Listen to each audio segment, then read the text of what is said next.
Welcome. Today we will revisit events that we once thought were thoroughly studied.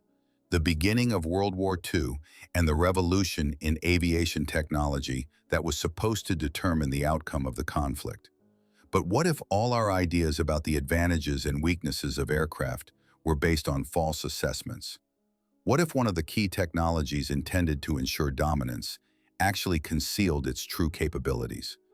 Did you know that on November 23, 1943, an American P-47D Beetle was shot down over France and captured by German forces? Why, in the first months after its appearance, did the Luftwaffe perceive it as a slow and unwieldy giant, unable to compete with German FW-190 and Bf-109? At the same time, German observers noted its powerful armament, armor, and ability to continue flying even after serious damage. Yet they did not understand what lay behind this strength. Why did these advantages remain hidden from German engineers?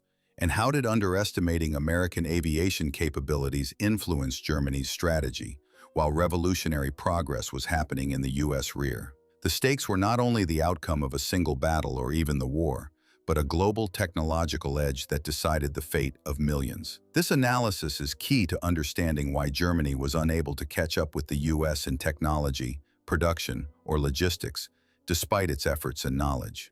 In this video, we will reveal all these secrets, separate official chronicles from the real picture, and show who was truly orchestrating the war for air superiority.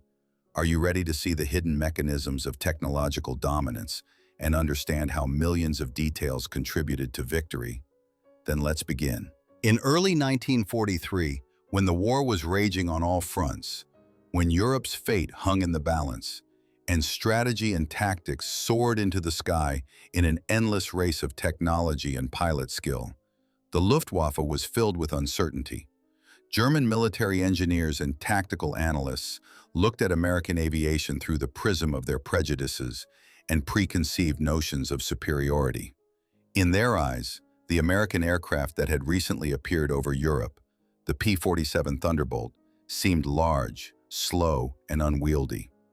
These initial assessments, based on early reports and limited observations, shaped the image of a machine that, in their view, could not compete with German Focke-Wulf FW-190 or Messerschmitt Bf-109, aircraft that had long become symbols of German strength.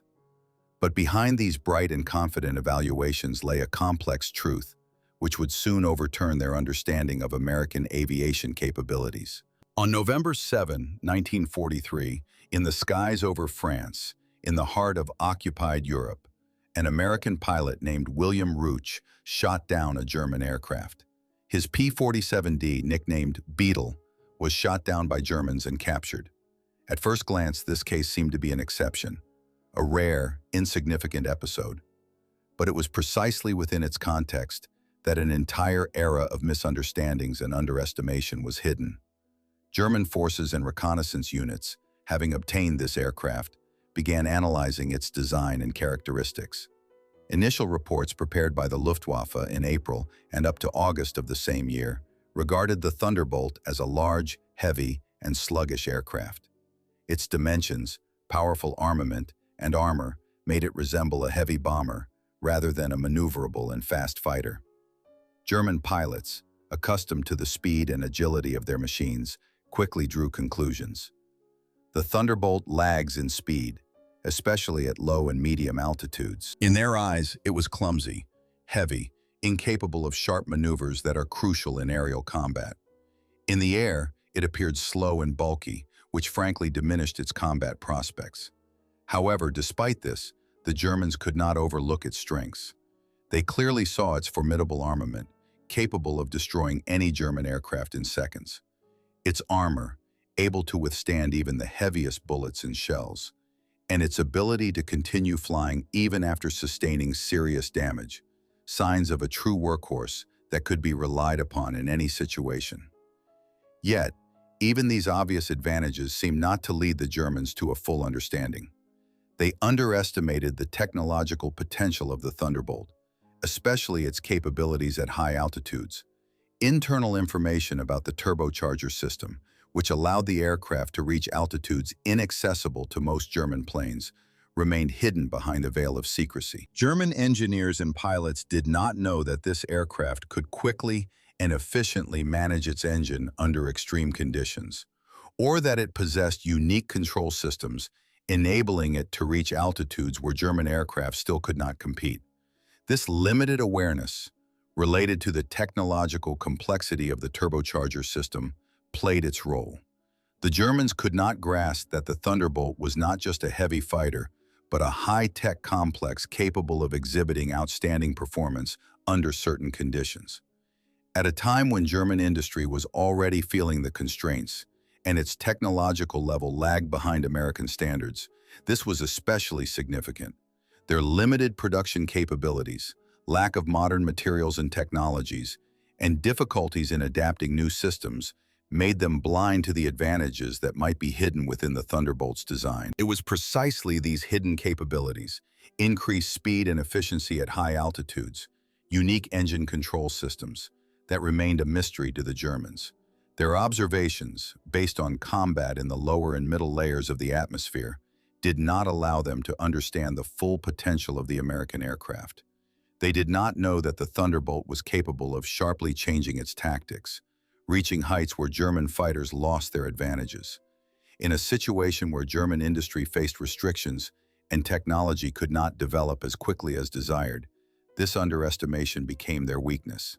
The overall context of that time was an era when military technology was advancing at an incredible pace, and all strategies depended on accurate assessments and sound decisions. German tactics and industry, relying on their perceptions of the Thunderbolt, made plans based on weaknesses that, as it turned out, simply did not exist. They underestimated its capabilities, failed to understand its true potential, and consequently missed their chances to combat this new type of American fighter.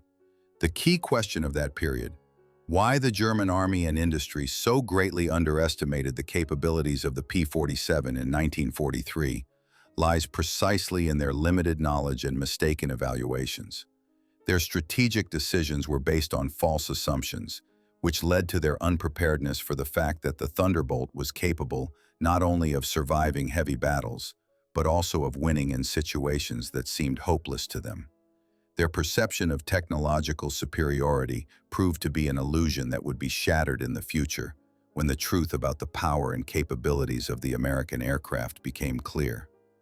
This misconception was not just a matter of statistical errors or misunderstandings. It was a manifestation of a broader picture, a system that underestimated new technologies because of their external bulk or apparent sluggishness.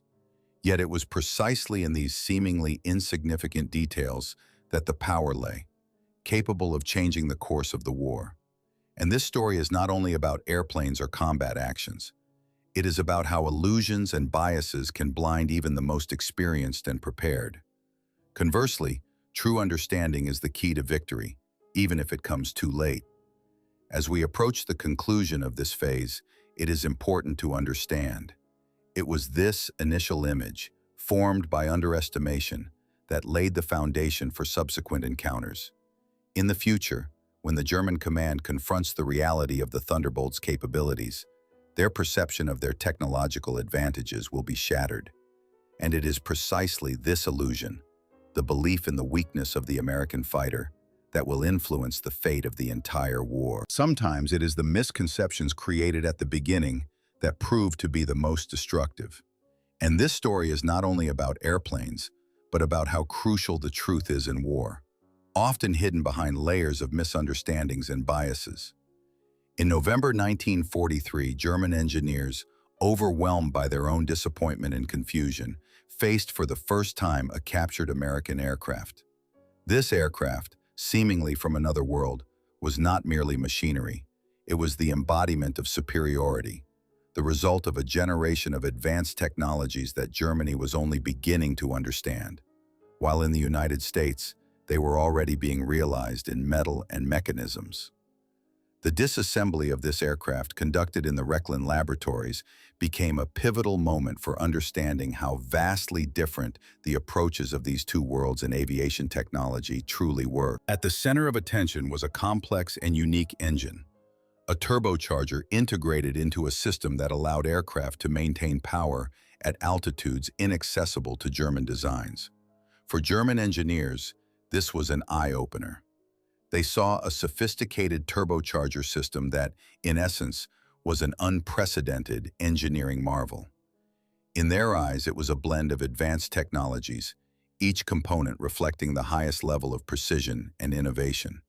But the main point was not just about this particular system. It was about the fundamental differences in approach. German technology, despite its ingenuity, faced fundamental limitations. A shortage of strategic materials, technological backwardness in high-temperature alloys, and the absence of mass production lines capable of reproducing and implementing these complex systems. Within their laboratory walls, questions arose. Why couldn't German manufacturing reach the same level as American? Why, despite their power, couldn't German aircraft fly at the same altitudes and speeds as American ones? The American engine, which formed the basis of the legendary Thunderbolt, was not just a machine. It was an engineering masterpiece.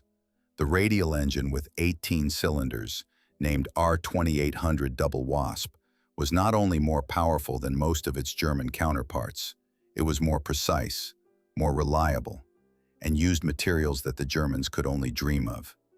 Its construction employed cutting-edge materials, forged aluminum, sodium-cooled valves, high-precision components, all designed to increase operational lifespan, reduce weight, and boost power. These components were not just impressive words in technical documents. They were the result of complex manufacturing processes requiring strategic resources and the highest level of craftsmanship. The turbocharger mechanism, integrated into the engine system, was the key to its ability to sustain immense power at altitudes where air pressure and temperature rendered any German engine ineffective. This was technological superiority that was inaccessible in Germany. Strategic materials, high-temperature alloys, specialized aluminum and titanium alloys were in short supply.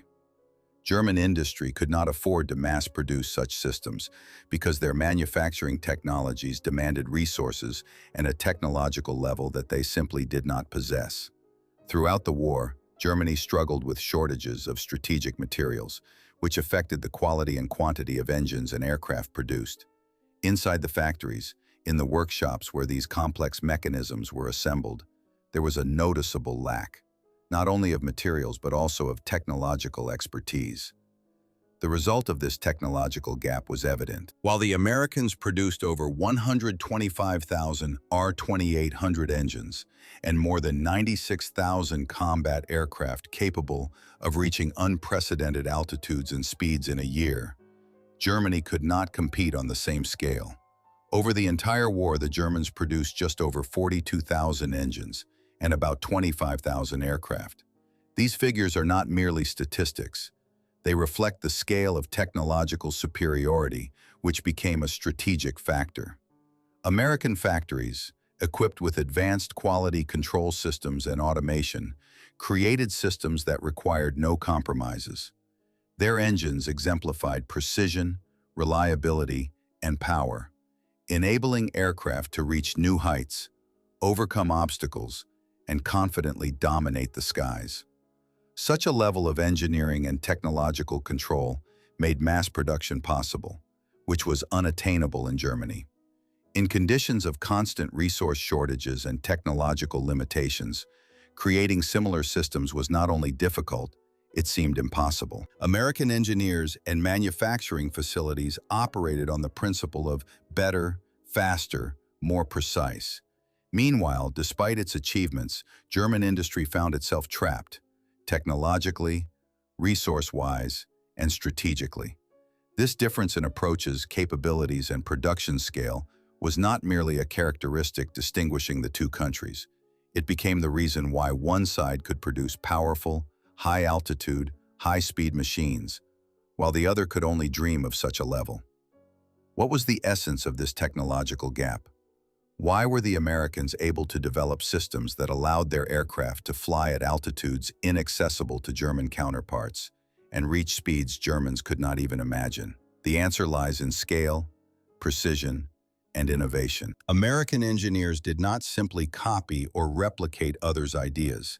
They set new standards, introduced advanced materials, and automated processes that made their technology more sophisticated, reliable, and powerful. Their achievements resulted not only from technological progress, but also from strategic thinking that enabled them to outpace the enemy in technical development.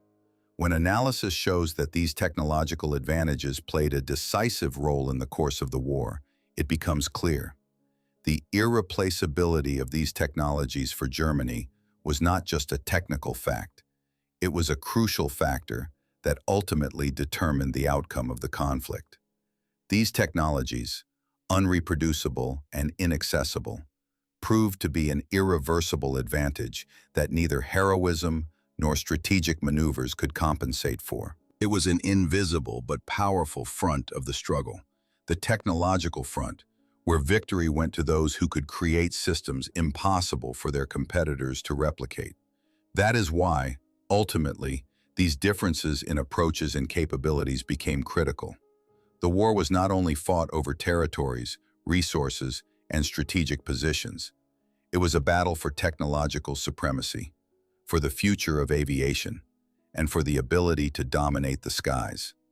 And American industry, armed with knowledge and innovation, proved to be ahead. This is not just a fact. It is a historical lesson showing that technological superiority is not only about better machines, it is about the power that determines the outcome of a battle. Ultimately, this was the main difference that led to victory on one side and defeat on the other. In the fog of early morning hours, when the first rays of the sun barely pierced through the clouds, fierce battles began in the sky, where the fate of the global conflict was decided not only by strategic maneuvers, but primarily by the technology behind each aircraft, each salvo, and each surviving pilot. At the heart of this mechanism were American weapon, defense, and maintenance systems, superior to German counterparts in every parameter, creating an invisible but perceptible boundary between victory and defeat. These advantages, often unseen by the enemy's eyes, became decisive in bloody aerial clashes, shifting the balance of power in the sky and ultimately determining the outcome of the war. Let us first look at the core of the American air fleet, the armament that impressed with its power and reliability. In the cockpits of American fighters were 8 heavy 50-caliber Browning M2 machine guns. Their barrels, like steel claws, were ready at any moment to unleash a stream of fire. Each was loaded with a magazine holding 4,500 rounds, 1.5 times more than what was typically provided to German aircraft, which were armed with fewer weapons and had a smaller ammunition supply. This fact, seemingly minor, was decisive in battle. Imagine, within seconds, with synchronized firing, these machine guns could unleash a staggering stream of lead toward the enemy, creating a fiery curtain that closed in around the German planes, like an iron hand squeezing them from within. The duration of continuous fire at full capacity was about 20 seconds, and in those moments, as if in a fog, the enemy's hopes of survival vanished. Every time an American pilot pressed the trigger, he became part of a powerful, almost unstoppable flow of fire that destroyed not only the enemy's fuselage, but also his morale. But what made these guns particularly dangerous? Not only their firepower, the evidence and testimonies are irrefutable. American Browning M2 machine guns were known for their high reliability. In intense combat conditions, under constant stress, they did not jam or fail. Such incidents were exceptions, not the rule. Unlike German systems, which often suffered from depletion of strategic materials, such as titanium and high-quality alloys, American machine guns maintained their functionality even when it seemed the entire world was against them. These systems embodied not only technical superiority, but also engineering craftsmanship that ensured their long service life and operational capability in the most extreme conditions. They did not let their users down, neither in battle nor in maintenance. And what about pilot protection? The virtuosity of American design was evident here as well. The crew was surrounded by heavy armor capable of withstanding hits from even large-caliber shells. The cockpit glass was bulletproof, and the protective systems were reliable and time-tested. The pilot felt as if inside an armored shell, protected from deadly shrapnel and bullets, significantly increasing his chances of survival after the aircraft was damaged. While German aircraft like the FW-190 were also armored, their weight was considerably lighter to preserve speed and maneuverability. However, this meant reduced protective qualities, and German pilots, despite their agility, often found themselves more vulnerable, especially when their systems sustained damage. Furthermore, American aircraft design prioritized maximum accessibility for maintenance. Large panels, quick-release fasteners, a well-thought-out quick-access system to key components. All of this allowed field crews to rapidly replace engines, repair systems, and fix malfunctions. In the harsh conditions of war, where every minute of downtime could cost lives, such accessibility became a critical factor. Witness how mechanics armed only with basic tools could replace a damaged engine or restore armament systems in a matter of minutes. This was not merely convenience. It was the key to maintaining the combat readiness of the entire aviation strategy, which relied on high mobilization and rapid response. But the question arises, why did all these systems turn out to be more effective, more reliable, and more durable? How were American engineers and designers able to surpass the Germans, whose aircraft seemed lighter and more maneuverable? Why did American weapon and protection systems play a decisive role in air combat? This question lies at the heart of the entire story. What is the secret of their success? What hidden systemic advantage made the American aviation sector seemingly invincible in the eyes of the enemy? The answer lies not only in technical details, it is a strategy, an approach to design, a rejection of compromises, and a pursuit of absolute perfection.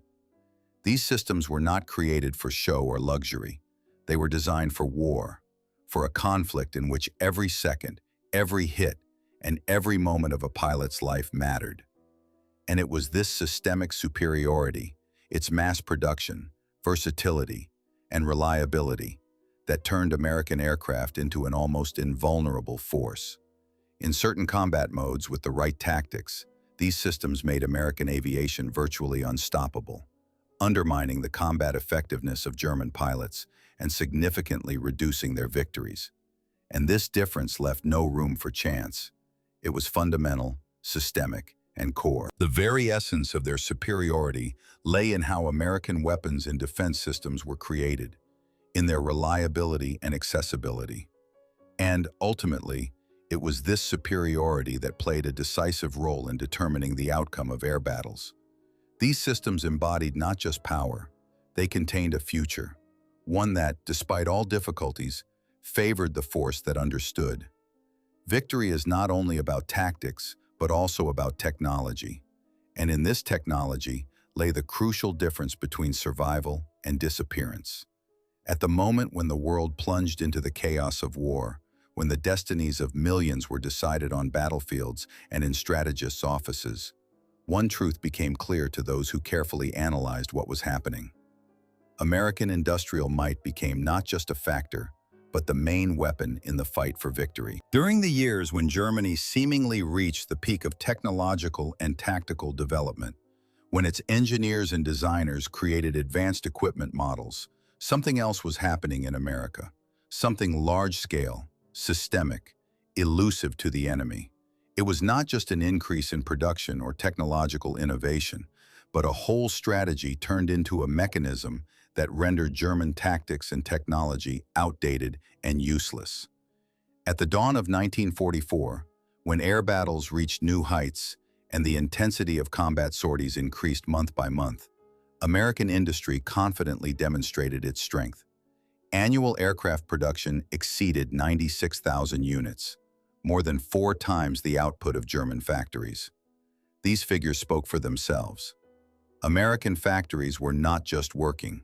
They operated like well-tuned mechanisms aimed at mass reproduction. Where German aircraft were assembled in batches, with breaks and limitations, American lines were continuous flows, assembly lines, automated and standardized, moving in a sequence where each element, each rifle, Each engine passed through a single control point to ensure consistent quality and speed.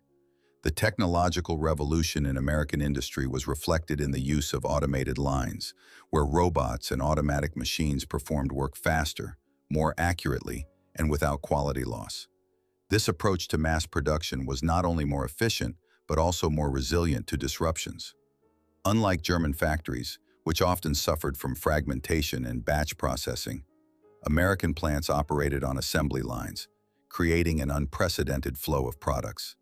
This allowed for increased output while maintaining high standards, which was critically important during wartime, when each unit of armament could be the last and decisive. But the power of production was only one side of the coin. The second was materials. Aluminum, which was the main component of most American aircraft, was produced in enormous quantities. Its quality remained high, and strategic reserves allowed avoiding shortages that frequently plagued German industry. The Germans, forced to fight not only on the front but also in the rear, suffered from a lack of essential materials and strategic infrastructure. Their factories were constantly subjected to Allied bombing, which destroyed production chains and reduced overall capacity to reproduce equipment. Strategic bombings, often referred to by Germans as bombings that destroy the future, effectively crippled their industry, making it impossible to replenish losses or expand production. While German factories struggled for every part, American industry operated like a well-trained organism. Fuel supplies, ammunition, spare parts flowed almost without interruption. Their logistical system was a true art, based on large-scale transportation, reliable routes, and precise coordination. American ships, cargo planes, and railroads worked as a unified entity, providing the front with everything necessary. At the same time, German logistics proved disorganized and vulnerable. Constant bombings and infrastructure destruction undermined their ability to supply troops and equipment quickly and efficiently. This combination of factors, industrial superiority, automated lines, strategic materials, and flawless logistics, created an undeniable edge. In combat conditions where every day and every decision could lead to victory or defeat, this technological and industrial advantage became decisive. It rendered any tactical or engineering gains by Germany temporary, unstable, and ultimately useless. German equipment could be cutting-edge, their strategic ideas innovative, but without a reliable reproduction system, large reserves, and uninterrupted logistics, all of this turned to dust beneath the feet of American tanks and aircraft. And here arises the main question. How was the systematic industrial superiority of the USA able to secure victory in the war? How was it possible that all of Germany's tactical and technological advantages, even the most impressive, were absorbed by the overwhelming flow of American resources? Part 10 of 16. The analysis shows that this was not about random successes or isolated inventions. It was the result of a strategy that exceeded all expectations. America created an entire industrial system that functioned not merely as a mechanism, but as a giant organism capable of adapting, scaling, and dominating. It was not just about production or logistics. It was a systemic strategy that overshadowed any tactical or engineering advantages of Germany. This was the very essence of it. This is the main lesson of history that many forget or underestimate. America's victory in the war was not only about combat operations or heroic acts.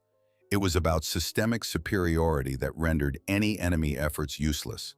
And it was precisely this strategic systemic approach that declared war not only on the battlefield, but also in the rear, at the level of technology, production, and logistics. This superiority was not the result of random decisions or isolated innovations. It was the product of systemic thinking, strategic foresight, and an incredible capacity for large-scale mobilization of resources. Such an approach was not merely an engineering or technological victory. It was the apotheosis of systemic strategy, which ultimately determined the outcome of the war. And perhaps the most important lesson lies in this. To win a war, it is not enough to have the best technology or tactics. It is essential to create a system that makes any enemy effort futile. American industrial superiority was precisely such a system, and it undoubtedly became a key factor that led to the final victory. In the shadow of Europe's shattered sky, during those dark years when the fate of the continent hung in the balance, and the outcome of battles was decided not only on the front lines, but also at drafting tables and in secret laboratories, the German military machine faced the harsh reality of Allied technological superiority. In this world of machines and metal, where every rifle and engine could be decisive, German engineers and pilots, blinded by the illusion of their own strength, began to carefully examine captured American aircraft. Their eyes sought not only weaknesses, but also the keys to victory, the possibility of crushing those who seemed invincible. And it was precisely in these studies, in the details, in the tiniest nuances, that the picture emerged, which would become both a curse and a harbinger of downfall. During the final years of the war, when the fate of the world was decided in air battles and strategic raids, German specialists systematically collected and analyzed every captured American aircraft. These were not just materials for study, they were treasures of information, precious evidence of the technological might of the Allies. They examined numerous samples, among which the famous P-47, P-51, and P-38 stood out. Not just fighters, but symbols of superiority, embodiments of engineering thought, the driving force of Allied strategic aviation. These machines, like living witnesses of their era, told stories about themselves, revealing their secrets. German engineers, sitting at their desks, scrutinized schematics, engine details, armament systems, wing and fuselage designs. And what did they discover?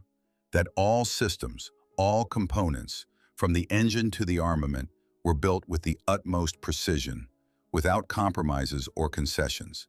They were created using the best materials available in 1933, an era when there were no restrictions caused by war, when technology was advancing rapidly, and resources, despite difficulties, were at the disposal of American industry.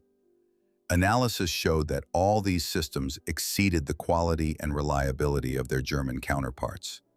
German engineers, examining the designs, saw not just superiority, but a technological gap that could not be bridged.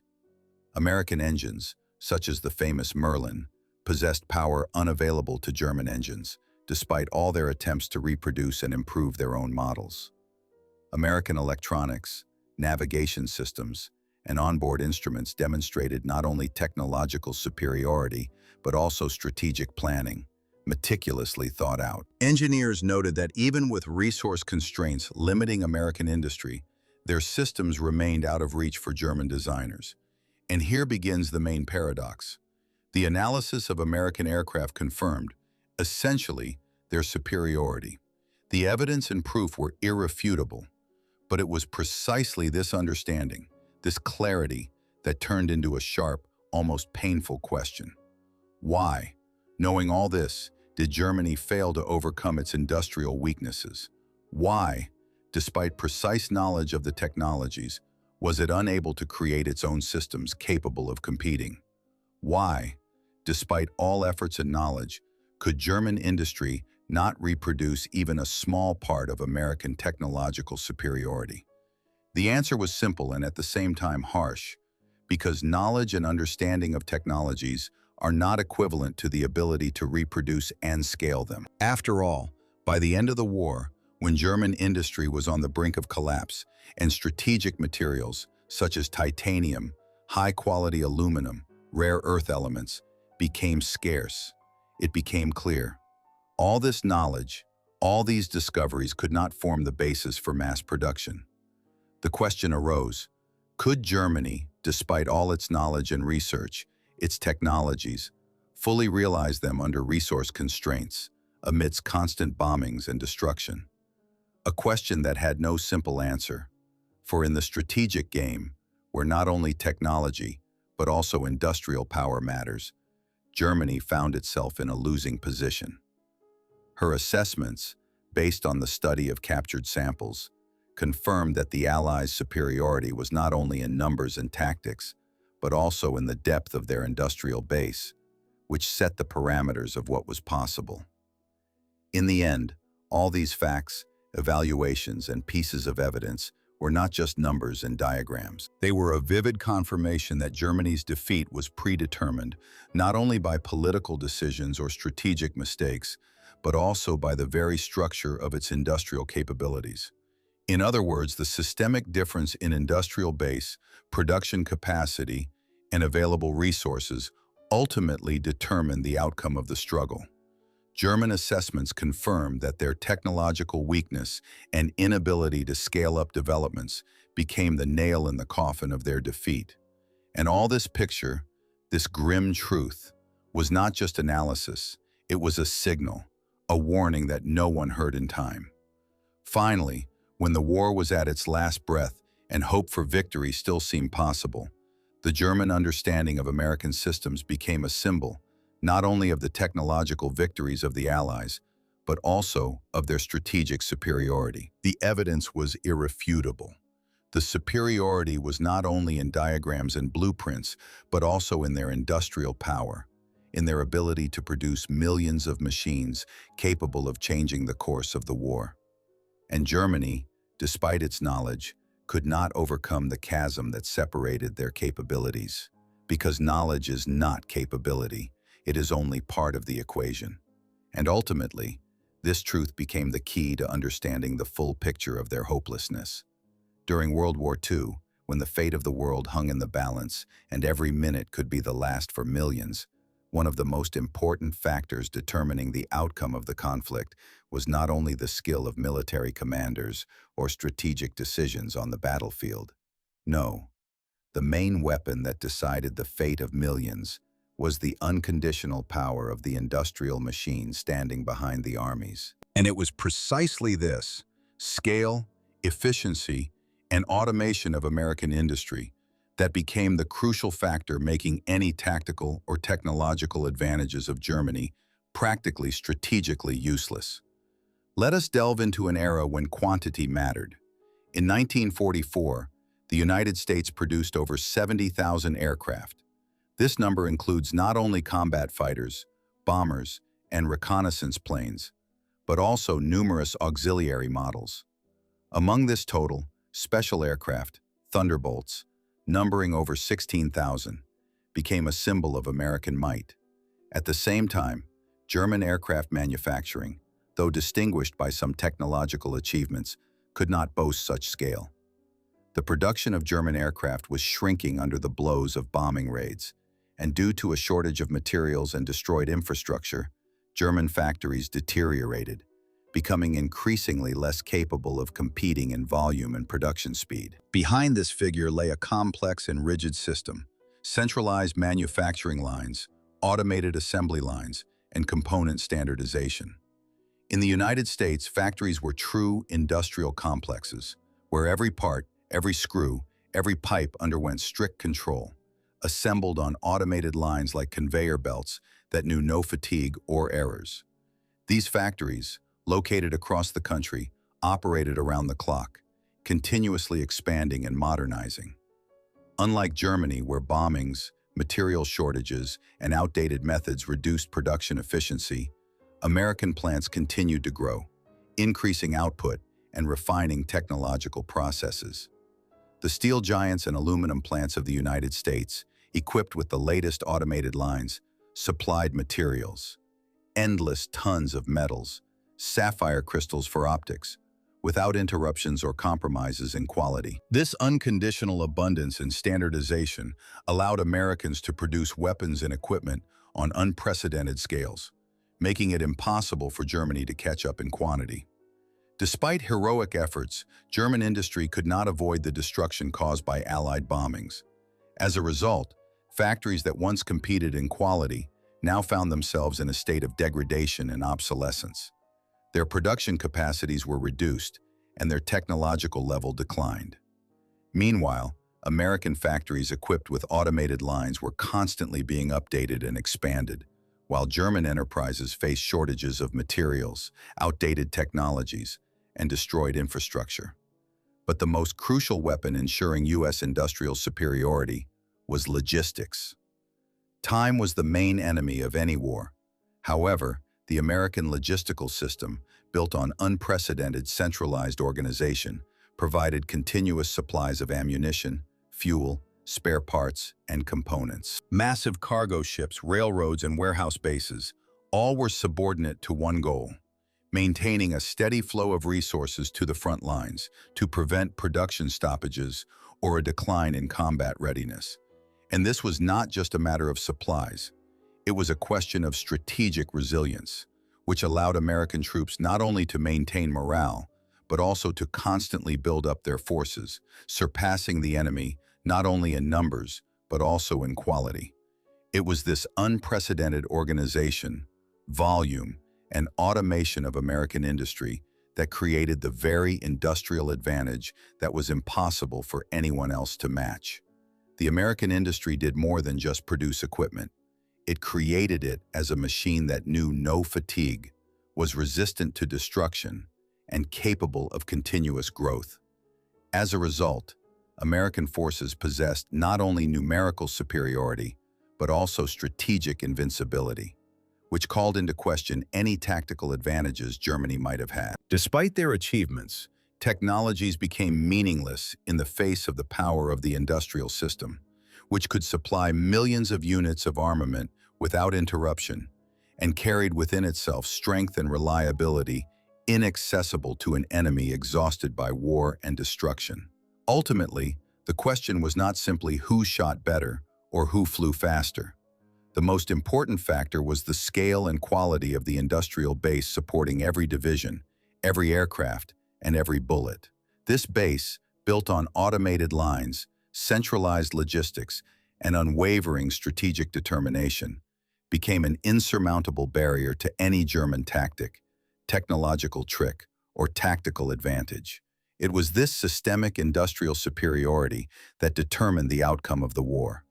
Not a single technology, nor victory in one battle, but the scale, automation, and efficiency of production made any German trump card strategically useless. In this relentless game, scale surpassed all expectations, leaving Germany in the shadow of its own technology and shattered industry. In the dark halls of military history, where every event leaves an indelible mark, the most important lessons often lie not in bright technological innovations, but in the systems that produce and support them. And it is these lessons, hidden behind captured American aircraft, that gained particular relevance in understanding modern warfare. The sight of damaged wings left behind after the capture of aircraft like the Rogers, Mogo, and Thunderbolt all testify that American strategy was not built solely on a single revolutionary technology, but on a complex, multi-layered system that combined engineering mastery, mass production, and impeccable logistics. These facts, not just numbers in documents or details of technical specifications, are keys to understanding why American aviation dominated during World War II and why this systemic strength proved decisive for victory. When we examine the captured aircraft, we see clear evidence. American industry operated as a unified whole, like a complex organism capable of rapid improvements, large-scale mobilization of resources, and organized supply chains. Despite their technical features, these aircraft demonstrate that success does not rest on one or several revolutionary technologies, but on the entire system's ability to produce, maintain, and operate these technologies on a massive scale. It is common to hear discussions about who created the best engine or wing, but real evidence points to something else. America's success was achieved precisely through systematic organization that ensured mass production of aircraft, logistical support, and rapid implementation of new solutions. For the Germans, faced with this industrial giant, it was obvious that reproducing such a system on a war-ravaged territory was impossible. Italian, Japanese, or even German industries, despite some technological achievements, could not compare in scale and efficiency to the American one. Primarily because their resources were depleted, infrastructure was destroyed, and mobilization mechanisms were significantly less developed. As a result, Even with excellent engineers and technologies, they could not provide the level of mass production that was natural for the Americans. The facts speak for themselves. While American industry produced hundreds of aircraft per month, Germany had to fight for each unit, and its aviation was limited in its capacity for large-scale operations. This difference is not just a technical issue, but a strategic one. The overall assessment shows that industrial superiority is the key to victory in modern warfare. It is precisely the ability to produce, supply, and maintain vast armies and air forces that proved decisive. Without large-scale manufacturing capacities, even the most advanced technologies become strategically useless toys if they cannot be mass-produced and operated effectively at the front. This is the main lesson. Victory is achieved not only through revolutionary developments, but through systematic organization and logistics that allow surpassing the enemy in scale and speed. Modern conflicts undeniably confirm this. In an era of a globalized military industry, where technology develops rapidly and new weapon systems appear almost daily, the importance of a systematic approach becomes clear. The winner is not the one who created the most advanced weapon, but the one capable of producing it in enormous quantities, supporting it, and quickly deploying it in combat. Logistics, infrastructure, and production chains all become decisive factors that can outweigh any tactical advantages. The history of captured aircraft is a vivid confirmation of this fact. They illustrate that victory is achieved not only through technology, but also through the ability to mass produce, support, and operate it. Ultimately, it is the mass scale that holds the power capable of changing the course of a war. Every detail, every improvement, every addition becomes part of a vast system capable of ensuring dominance, not only on the battlefield, but overall in the war. In light of these facts, the main question arises: how can the lessons of German engineers regarding the superiority of the American industrial system be applied to modern military strategies? Today, when technological advancements occur at a lightning-fast pace and information systems and cyber weapons become an integral part of combat, the importance of systematic organization does not diminish. On the contrary, it gains new relevance, because without large-scale production capacities, efficient logistics, and the ability to rapidly implement innovations, even the most advanced technologies remain strategically useless. The ultimate conclusion is that in the era of modern warfare, victory is determined not only by the presence of cutting-edge technologies, but also by a country's ability to produce them on a massive scale and sustain their operation throughout the war. This is the true strength that can ensure superiority, even if the opponent possesses more advanced weaponry. And this lesson, drawn from the history of captured aircraft and a destroyed industrial system, remains relevant today. Ultimately, success in any war is not only a battle of technologies, but a battle of systems, scales, and the capacity to support them endlessly. Endlessly.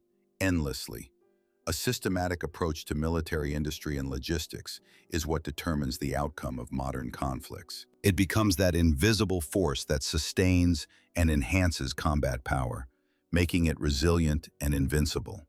This is a lesson from the past that must serve as a beacon for the future.